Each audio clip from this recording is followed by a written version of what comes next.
4. Sacrificio. Un único momento manténla a salvo. Por donde quiera que fuera Erebus, unas sombras lo seguían. Esas parpadeantes susurradoras eran sus fieles acompañantes, unas criaturas invisibles que acechaban más allá de la capacidad de percepción de la vista y que se movían de forma fantasmal en su misma sombra. Las susurrantes se alejaron rápidamente de Erebus y se reunieron en las oscuras esquinas de la estancia, un refugio de paredes de piedra construido a imagen y semejanza de la sala del templo de Delfos, donde Axub lo había degollado. Situado en lo más profundo del espíritu vengativo, el templo de la logía era de techo bajo, un lugar cerrado y cálido, iluminado por un crepitante fuego que ardía en un foso en el centro de la estancia. Las llamas proyectaban formas danzantes a lo largo de las paredes. Mi señor de la guerra, dijo Erebus. Estamos preparados. Bien, respondió el señor de la guerra. Nos ha costado mucho llegar hasta este punto, Erebus. Por nuestro bien más nos vale que merezca la pena, pero sobre todo, por el tuyo. Así será, mi señor de la guerra, le aseguró Erebus, sin prestar atención a la velada amenaza. Nuestros aliados arden en deseos de hablar en persona con vos. Erebus se detuvo un momento para observar el fuego directamente. Las llamas se reflejaron en su cabeza, afeitada y tatuada, y en su armadura, recientemente pintada en los intensos colores escarlata ahora adoptados por la legión de los portadores de la palabra. A pesar de lo segura que había sonado su voz, se permitió a sí mismo un momento de pausa.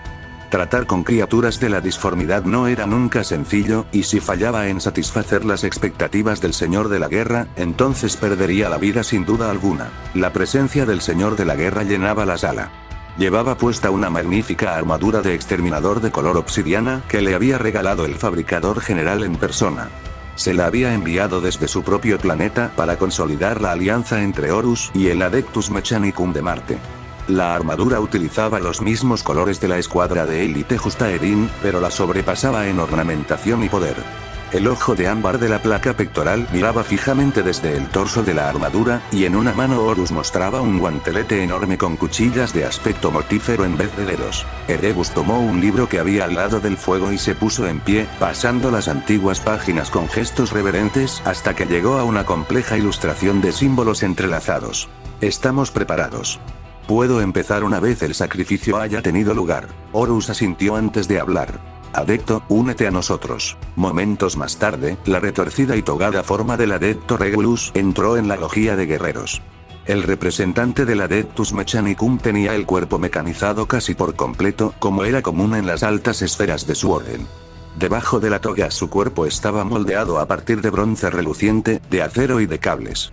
Solo su cara asomaba por encima de los ropajes, si se le podía llamar cara, ya que lo que se veía eran unos grandes globos oculares artificiales y una unidad de vocalización que permitía al adepto comunicarse. Regulus condujo la fantasmal figura de Inmaesin. La navegante caminaba con pasos temerosos y movía las manos a su alrededor, como si estuviera espantando un enjambre de moscas.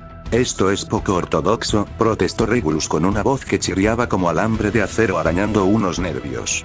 Adepto, le dijo el señor de la guerra, estás aquí como representante del Mechanicum.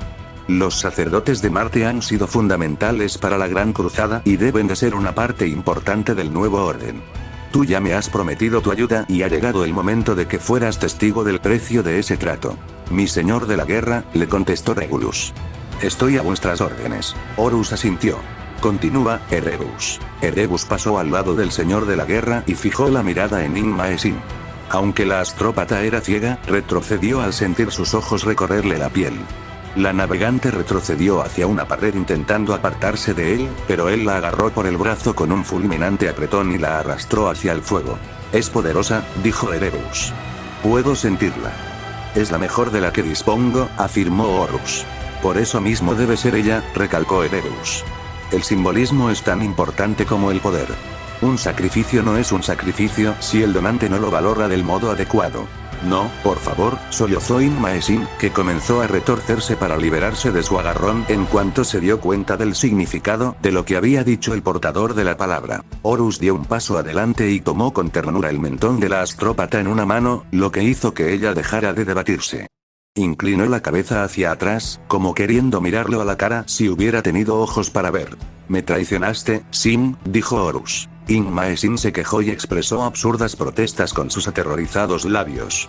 Intentó sacudir la cabeza, pero Horus la sujetó con firmeza. No tiene ningún sentido negarlo. Ya lo sé todo. Después de que me hablaras sobre Euprati Keller, ¿mandaste un aviso a alguien, o no?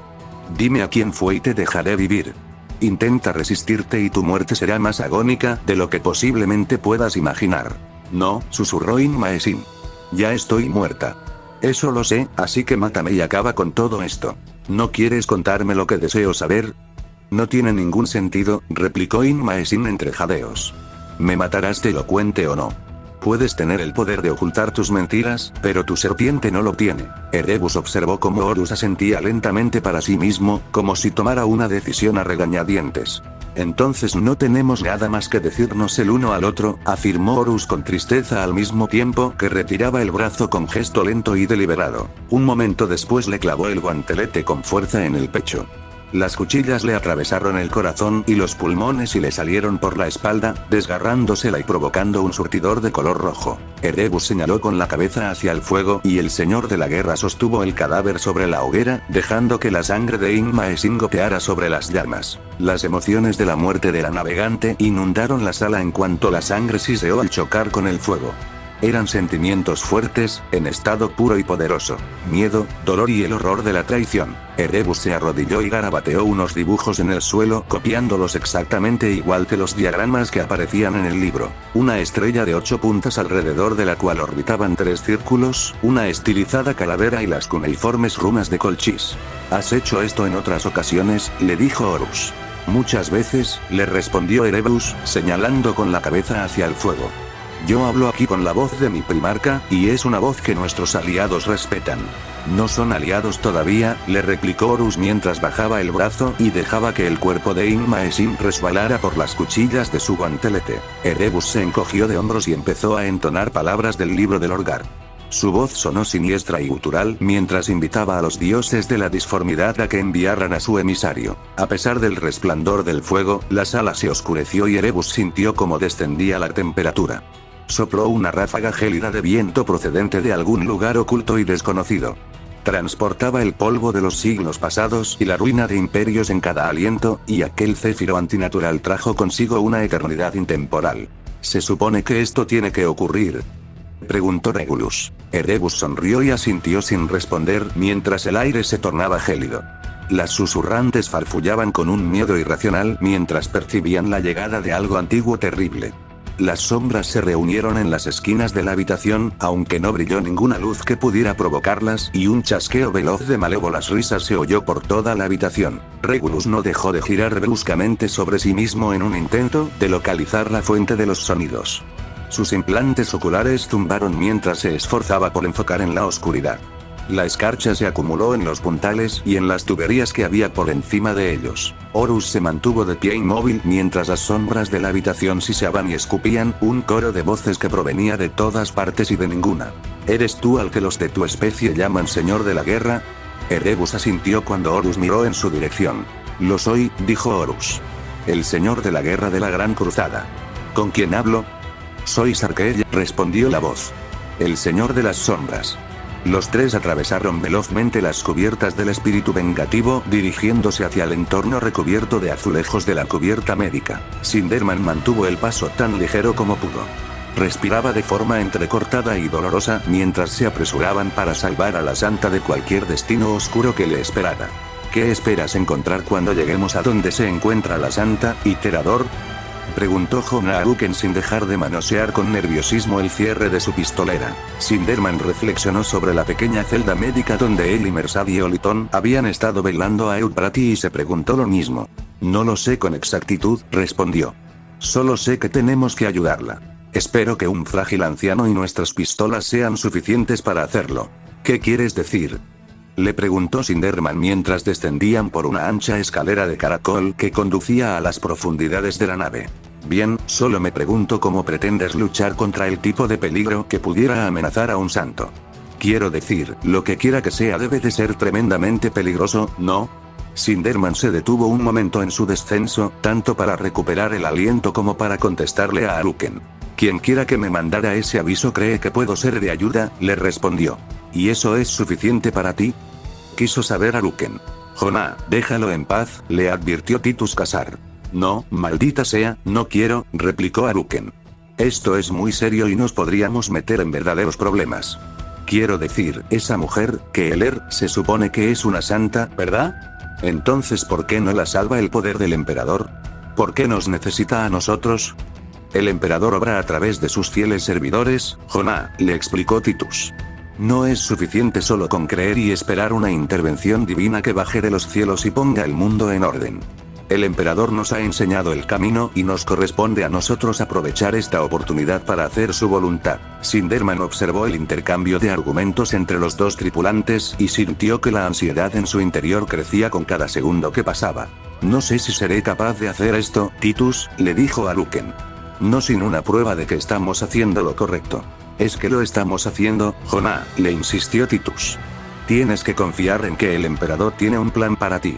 El emperador puede o no tener un plan para mí, dijo bruscamente Haruken, pero quiero el mando de un titán, y eso no va a pasar si nos pillan haciendo algo estúpido. Por favor. Los interrumpió Sinderman, con el pecho dolorido por la preocupación que sentía por la santa. Tenemos que seguir. Algo terrible viene a hacerle daño y tenemos que detenerlo. No puedo pensar en ningún argumento que nos obligue más que eso. Lo siento, pero tendréis que confiar en mí. ¿Por qué debería hacerlo? Le preguntó Haruken. No me has dado ninguna razón convincente. Ni siquiera sé por qué estoy aquí. Escúcheme, señor Haruken, le dijo Sinderman con sinceridad.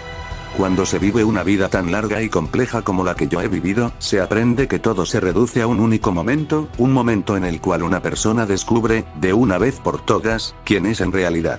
Este es ese momento, señor Haruken. ¿Será este un momento que se sentirá orgulloso de recordar o será uno del cual se arrepienta el resto de su vida? Los dos tripulantes del Titán intercambiaron una mirada y, finalmente, Haruken dejó escapar un suspiro. Necesito que me revisen la cabeza por esto, pero de acuerdo, vayamos a salvar la situación. Un palpable sentimiento de alivio inundó a Sinderman y el dolor de su pecho se alivió. Estoy orgulloso de usted, señor Haruken, le dijo. Y se lo agradezco, su ayuda es más que bienvenida. Agradézcamelo cuando salvemos a esa santa suya, le respondió Haruken mientras se ponía en marcha de nuevo para bajar la escalera. Siguieron escalera abajo, pasando varias cubiertas hasta que el símbolo de las serpientes entrelazadas alrededor de una vara con alas les indicó que habían llegado a la cubierta médica. Habían pasado unas cuantas semanas desde la última vez que habían llevado bajas a bordo del espíritu vengativo, y los estériles y brillantes desiertos de paredes de baldosas y armarios de acero transmitían una sensación de vacío, un laberinto sin alma de habitaciones de cristal y laboratorios. Por aquí, les dijo Sinderman, adentrándose en el confuso laberinto de corredores. El camino le era familiar después de todas las veces que había visitado a la imaginista. Kasar y Haruken lo seguían sin dejar de vigilar la aparición de cualquiera que pudiera pedirles la autorización para estar allí. Al fin llegaron a una puerta blanca de aspecto anodino. Esta es, les comunicó Sinderman. Será mejor que entremos nosotros primero, viejo, le dijo Haruken. Sinderman se limitó a asentir y se separó de la puerta. Luego se apretó las manos contra las orejas al ver que los dos tripulantes del Titán desenfundaban las pistolas. Haruken se puso en cuclillas al lado de la puerta y le hizo una señal con la cabeza a Kasar, el cual apretó el panel del mecanismo de apertura. La puerta se deslizó a un lado y Haruken la atravesó a toda velocidad con el brazo de la pistola extendido por delante. Kasar entró un segundo por detrás de él, buscando con la pistola posibles objetivos a derecha e izquierda. Sinderman aguardó las ensordecedoras ráfagas de disparos de pistola. Cuando no se oyó ningún disparo, se atrevió a abrir los ojos y a destaparse las orejas. No sabía si estar alegre o muerto de miedo por haber llegado demasiado tarde. Se volvió y miró a través de la puerta, viendo la conocida, limpia y bien mantenida celda médica que había visitado muchas veces. Eupratie estaba tumbada como un maniquí en una cama, con la piel del mismo color alabastro y la cara herida y agotada. Un par de botellas de suero la alimentaban con fluidos y una pequeña máquina dibujaba líneas picudas en una pantalla verde a su lado. Aparte de su inmovilidad, tenía el mismo aspecto que la última vez que la había visto. Menos mal que vinimos rápidamente, dijo Haruken con cierta brusquedad. Parece que llegamos justo a tiempo. Creo que tienes razón, afirmó Sinderman cuando vio la figura de ojos dorados de Magar aparecer al final del corredor con la espada desenvainada. Te conocemos, señor de la guerra, dijo Sarkel. Su voz saltaba por toda la estancia como un caprichoso susurro. Se dice que tú eres el que nos puede liberar, ¿es eso cierto? Tal vez, le respondió Horus, que al parecer no se sentía perturbado por lo extraño de su oculto interlocutor. Mi hermano Lorgar me asegura que tus señores pueden darme el poder para conseguir la victoria. Victoria, susurró Sarkell. Una palabra casi sin sentido en la escala del cosmos, pero sí, tenemos mucho poder que ofrecerte.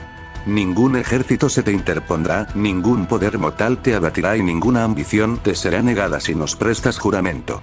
Esos son solo palabras, le replicó Horus. Muéstrame algo tangible. Poder, siseó Sarkell. El susurro, parecido al de una serpiente deslizándose, sonó como un murmullo alrededor de Horus. La disformidad concede poder. No hay nada que no esté al alcance de los dioses de la disformidad. ¿Dioses? Bufó Horus. Malgastas tu tiempo lanzando esas palabras al aire. No me impresionan. Ya sé que tus dioses necesitan mi ayuda, así que habla con franqueza o daremos por terminada la reunión. Tu emperador, contestó Sarkell, y por un fugaz momento Erebus detectó un rastro de inquietud en la voz de la criatura.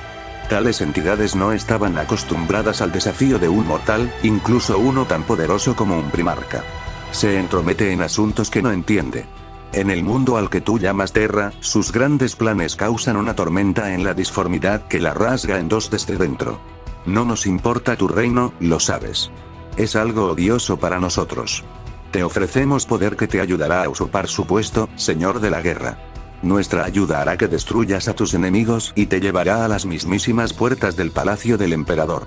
Te podemos entregar la galaxia. Todo lo que nos importa es que su obra cese y que tú ocupes su lugar. La voz oculta habló con tono sibilante, con mucha elocuencia y de manera persuasiva, pero Erebus se dio cuenta de que Horus seguía impasible. ¿Y qué hay de ese poder? ¿Entiendes la magnitud de esta tarea? La galaxia estará dividida, el hermano luchará contra el hermano. El emperador tendrá sus legiones y a la armada imperial, a la guardia custodia, las hermanas del silencio. ¿Puedes igualarte a un enemigo como ese? Los dioses de la disformidad son los señores de las fuerzas fundamentales de toda la realidad. Al igual que tu emperador crea, la disformidad deteriora y destruye. Cuando nos lleve a la batalla, nosotros desapareceremos. Cuando reúna a sus fuerzas, nosotros atacaremos desde las sombras. La victoria de los dioses es tan inevitable como el paso del tiempo y la mortalidad de la carne. ¿No gobiernan los dioses un universo entero oculto a tu vista, señor de la guerra? ¿No ha oscurecido la disformidad su orden? ¿Tus dioses hicieron esto? ¿Por qué? Has cegado a mis legiones. Necesidad, señor de la guerra. La oscuridad ciega al emperador también, lo ciega a nuestros planes y a los tuyos. El emperador cree ser el señor de la disformidad y querrá conocer a sus enemigos a través de ella, pero ¿has visto con qué rapidez lo podemos desconcertar? Tendrás pasaje a través de la disformidad cuando lo necesites, señor de la guerra, porque del mismo modo que traemos oscuridad, podemos traer luz. ¿El emperador permanece ignorante ante todo lo ocurrido? Por completo, respondió Sarkell con un suspiro. Así pues, señor de la guerra, ya ves el poder que te podemos proporcionar. Todo lo que queda es tu palabra, y el pacto estará hecho. Horus no dijo nada, como si estuviera sopesando las opciones que tenía ante él, y Erebus sintió la creciente impaciencia de la criatura de la disformidad. Al fin, el señor de la guerra habló de nuevo. Pronto soltaré a mis legiones contra los mundos del sistema Isban. Allí pondré a mis legiones en el camino de la nueva cruzada. Hay asuntos de los cuales tengo que encargarme en Isban, y voy a encargarme de ellos a mi manera. Horus miró a Erebus antes de hablar de nuevo. Cuando termine con Isban comprometeré mis fuerzas con las de tus señores, pero no hasta entonces. Mis legiones pasarán a través del fuego de Isban solas, porque solo así serán templadas para convertirse en la brillante hoja que apuntaré contra el corazón del emperador. El sibilante y ominoso frío de la voz de Sarkell siseó como si tomara grandes bocanadas de aire. Mis señores aceptan, dijo al cabo de un momento. Has elegido bien, señor de la guerra. El viento gélido que había transportado las palabras de la entidad de la disformidad sopló otra vez, pero con más fuerza todavía. Su eterna malevolencia recordaba el asesinato de la inocencia. Su toque helado se deslizó a través de Erebus, y este aspiró profundamente el aliento frío antes de que la sensación desapareciera y la oscuridad antinatural empezara a desvanecerse hasta que la luz del fuego iluminó una vez más la sala del templo. La criatura se había ido y el vacío de su presencia era un dolor que se podía sentir en lo más profundo del alma. ¿Ha merecido la pena, mi señor de la guerra?, le preguntó Erebus después de soltar el aliento que había estado conteniendo. Sí, respondió Horus al tiempo que bajaba la mirada y echaba un vistazo al cuerpo de Inmaesin. Ha merecido la pena. El señor de la guerra se dio la vuelta hacia Regulus. Adepto, deseo que el fabricador general sea informado de todo esto. Yo no puedo contactar con él directamente, así que tomarás una nave rápida y te dirigirás a Marte. Si lo que dice esta criatura es cierto, no tardarás mucho en llegar. Kelboral va a depurar su orden y a prepararse para su papel en mi nueva cruzada. Dile que contactaré con él cuando llegue el momento y que espero que el Mechanicum esté unido. Por supuesto, mi señor de la guerra. Tus deseos serán cumplidos. No desperdicies el tiempo, adepto. Vete. Regulus se dio media vuelta para irse. Hemos esperado mucho tiempo la llegada de este día. Lorgar estará pletórico, afirmó Erebus. Lorgar tiene sus propias batallas que luchar, Erebus, le replicó Horus con dureza. Si fallara en Cal, todo esto no serviría para nada, ya que la legión de Guilliman tendría la oportunidad de intervenir. Guarda las celebraciones para cuando esté sentado en el trono de Terra. Sinderman sintió que el corazón le daba tumbos en el pecho en cuanto vio al antiguo guardia personal de Petronella avanzar en su dirección. Cada paso que daba aquel individuo era como si fuese la muerte quien se estuviese acercando a ellos, y Sinderman se maldijo por haber tardado tanto en llegar hasta allí. Su tardanza había matado a la santa y probablemente los mataría a ellos también. Los ojos de Jona Aruken se abrieron de par en par cuando vio la enorme figura del asesino designado para acabar con la santa acercándose. Se volvió rápidamente. Titus, cógela ya. Le ordenó. ¿Qué? Exclamó Casar. Está enganchada a todas estas máquinas, no podemos hacerlo así como así. No discutas ahora conmigo, le replicó Aruken con un bufido. Tú haz lo que te digo. Tenemos compañía, muy mala compañía. Aruken se volvió hacia Sinderman. ¿Y bien, iterador? Le preguntó. ¿Es este ese único momento del que estabas hablando, donde podremos ver quién somos en realidad? Si es este, entonces ya me estoy arrepintiendo de estar ayudándote. Sinderman no fue capaz de responder. Vio a Magard darse cuenta de su presencia fuera de la habitación de Euprati y sintió un horror frío y escalofriante mientras una lenta sonrisa se dibujaba en los rasgos del hombre. Os mataré, decía la sonrisa. Lentamente. No le hagas daño, susurró. Las palabras sonaron patéticas incluso en sus propios oídos. Por favor. Quería correr, alejarse de la malvada sonrisa que prometía una muerte silenciosa y agónica, pero sus piernas eran pesos muertos, enraizadas en ese mismo sitio por un intenso poder que evitaba que pudiera mover ni un solo músculo. Jona Aruken se deslizó fuera de la celda médica con Titus Casar detrás de él y llevando la yaciente forma de Euprati en los brazos. De los brazos de la rememoradora colgaban unos tubos goteantes, y Sinderman encontró su mirada inexplicablemente atraída por las gotas mientras crecían al final de los tubos de plástico antes de liberarse y caer a la cubierta, salpicando en círculos de solución salina. Aruken sostuvo la pistola por delante de él sin dejar de apuntar a la cabeza de Magard. No te acerques más, le advirtió. Magard ni siquiera redujo el paso y le dedicó esa misma sonrisa mortífera a Jona Aruken. Con Euprati todavía en sus brazos, Titus Casar retrocedió ante el asesino, que seguía acercándose de forma implacable. «Date prisa, maldita sea», exclamó. «Vamos». Aruken empujó a Sinderman tras Casar y de repente el hechizo de inmovilidad que lo había mantenido enraizado en el sitio se rompió. Magard estaba a menos de 10 pasos de ellos, y Sinderman sabía que no podían esperar escapar sin derramamiento de sangre. «Dispárale», gritó Casar. «¿Qué?», preguntó Aruken, echando una mirada desesperada a su compañero. «Dispárale», repitió Casar. «Mátalo antes de que él nos mate a nosotros». Jona Aruken volvió a centrar la mirada en Magard y asintió, apretando el gatillo 2 veces de forma sucesiva.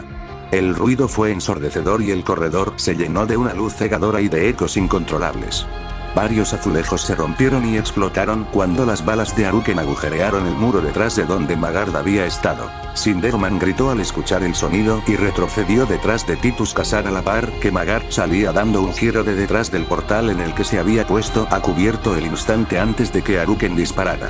La pistola de Magard apareció de repente en su mano, y el cañón resplandeció con cada una de las 3 veces que disparó. Sinderman gritó al mismo tiempo que levantaba los brazos, esperando el tremendo dolor de las balas desgarrándole la carne, rasgándole los órganos internos y abriéndole agujeros con un cerco de sangre en la espalda. Nada pasó y Sinderman oyó un grito de asombro de Jona Aruken, que se había estremecido igualmente al escuchar el ruido atronador del arma de Magard. Bajó los brazos y se quedó boquiabierto de asombro ante la visión que estaba contemplando. Magard estaba todavía allí de pie, con el musculoso brazo sujetando la pistola de cañón ancho que apuntaba directamente hacia ellos. Un congelado haz de luz en todo su esplendor se expandía a una velocidad infinitesimalmente lenta desde la boca de la pistola, y Sinderman llegó a ver un par de balas sostenerse inmóviles en el aire ante ellos, y solamente el destello de la luz en el metal mostraba una señal de que se estaban moviendo. Mientras miraba, la puntiaguda punta de una bala de latón comenzó a emerger del cañón del arma de Magard, y Sinderman se dio la vuelta desconcertado hacia Jonah-Aruken. El tripulante del Titán estaba tan impresionado como él, con los brazos colgando sin fuerza a ambos lados. ¿Qué demonios está pasando?, logró decir Aruken. No lo sé, tartamudeó Sinderman, incapaz de apartar la mirada de la congelada imagen que tenían delante. Tal vez ya estemos muertos. No, iterador, dijo Ka-Zar a su espalda. Es un milagro. Sinderman se dio la vuelta, sintiendo como si tuviera aturdido todo el cuerpo y tan solo su corazón martillara con un ritmo que trataba de romperle el pecho. Titus Ka-Zar estaba de pie al final del corredor, abrazando con fuerza a la santa contra su pecho. Donde Euprati había estado antes en posición supina, sus ojos estaban ahora llenos de terror, con la mano derecha extendida y el águila plateada que había quedado grabada a fuego en su piel brillando con una pálida luz interior.